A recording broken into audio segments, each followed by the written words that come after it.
Hello all, Prince Rich with Philosophy of Dreams. So today we're going to talk about what is a lucid dream like. I was playing around in the Reddit forum earlier this week, and there was somebody in there that said I'd never had a lucid dream before. What is a lucid dream like? So not only am I going to really quickly explain what a lucid dream is like, I'm going to actually tell you about my very first lucid dream. So, my very first lucid dream, it was probably about 5 years ago. And I'd never had one. I had been trying meditation. I had even been doing some binaural beats, like on my way to sleep. But most importantly, I was watching the YouTube videos of a guy who, I don't think he's around on YouTube anymore, but his name was Stephen Berlin, and he just had like about a dozen videos on lucid dreaming. In one of his videos, which was called Navigation in Dreams, he was talking about how in dreams, for whatever reason, things like cars and computers or anything that's electronic that has to do with movement or navigating, for whatever reason, won't work. So it's not uncommon to be in a dream and you can't get your car to work or something like that, or some sort of navigation or vehicle. I wouldn't say they don't always work, they just tend to be glitchy and just act up. But he was explaining in the video how you can actually use that as a springboard to realize, oh my God, this is a dream, I'm dreaming, and then boom, there goes you're in a lucid dream, or that's your first lucid dream. So, funny thing was, on the way to bed this night before my first lucid dream, I was actually watching that video, Navigation in Dreams, on my iPad, and I fell asleep. When the dream started, I was in a rock quarry. You know, like something you would see from, like, you know, if any of you have ever played Fallout New Vegas or something like that, then you know exactly what I'm talking about. It was a rock quarry just like that, because I'm a huge Fallout fan. So, you know, for me, when I saw that, I thought, oh my God, Fallout, how cool, but whatever. So anywho, it starts off with me in this rock quarry, and my car is nose down into like this hole in the very center of the rock quarry. Not like, you know, falling into the hole, but just kind of stuck, where the back two wheels are off the ground and the front hood and the nose of the car is kind of down in this ditch, which is maybe like 5 foot deep or 4 foot deep or something like that. Definitely not drivable. And I'm sitting in the driver's side, you know, moving around the steering wheel, trying to figure out how can I get out of this hole. And then it hits me, oh my gosh, my car's not working. You know, I was watching Navigation in Dreams by Stephen Berlin earlier. Oh my God, this is a dream. Immediately, and this gets into the what is a lucid dream like. So for those of you who've never had one, we're going to describe my dream, but now we're going to get into the what is a lucid dream like.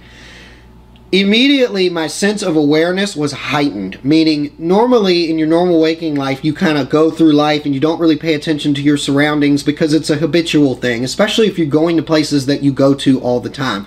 You're not really paying attention. Just like when you drive down the street a lot of times, you know, if you're driving down the interstate and, you know, after a while, lines become constant, trees become constant because it becomes a routine or something like that. Not in a lucid dream. Your sense of awareness of your surroundings around you gets heightened, like almost like a spidey sense or something like that. I immediately just could not believe how vivid everything was around me. Everything was just as realistic in this particular lucid dream as your real normal waking life is realistic. All of the matter and physical substance and just everything around me, the atmosphere was just as real as you'd expect in real life. So when I realized this was a dream, I thought to myself, I was in awe and I was also kind of scared, but I thought to myself, well, let me just get out of the car and see what all this is all about. I get out of the car. In this rock quarry, the wind is blowing, so I can actually feel like the grains of sand and stuff like kind of hitting me in the face and hitting me in the skin and my arms and stuff like that. You know, as if I'm in like a light sandstorm or something like that. I remember when I got out of the car, I looked down and I was standing in sand, almost like a sandbox or like on the edge of the beach or something like that.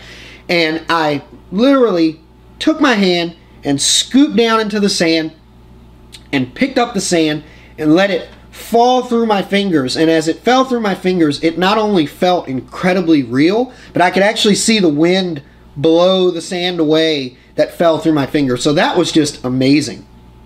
Then when I looked around me, I could see the walls of the rock quarry. I was basically surrounded by a wall of rock quarry. And what was even more crazy about it was at the top of the walls surrounding the entire rock quarry was these men. It was these really like buff, like physically fit men that had on what looked to me to be like blue or navy blue prison uniforms. They had on sunglasses like the Men in Black or like the Secret Service or something like that. They had on like navy blue like hats, like baseball cap looking hats, and they had shotguns like over their shoulder like that.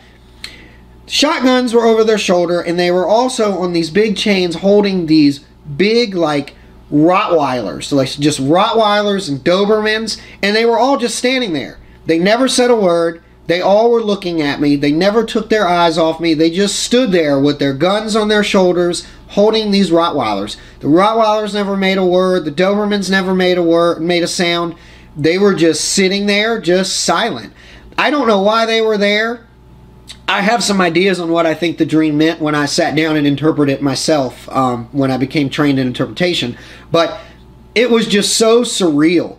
Just everything was just as real as you'd expect real life to be. The sounds were real. The wind sounded the same. The sand was real. My car looked exactly the same. It felt the same. The physics of everything was just as you'd expect it to be in a lucid dream. Now, I don't want to say that the physics in a lucid dream is always the same, because in this particular one it was, but I've had a lot of lucid dreams. Once you get really good at lucid dreaming, you can actually alter the physics of your lucid dream, just like you've seen in movies like Inception or things like Donnie Darko or something like that. So that's a whole other video for another day. But with the exception of dreams where you go all out and you decide to play with the laws of physics in your dream and alter the reality and the substance of your dream, the average lucid dream, it's just as real as your real life. It's just as real as you'd expect your real life to be, because that's all you really have in your head is what you perceive reality to be, or what you expect an experience to be. So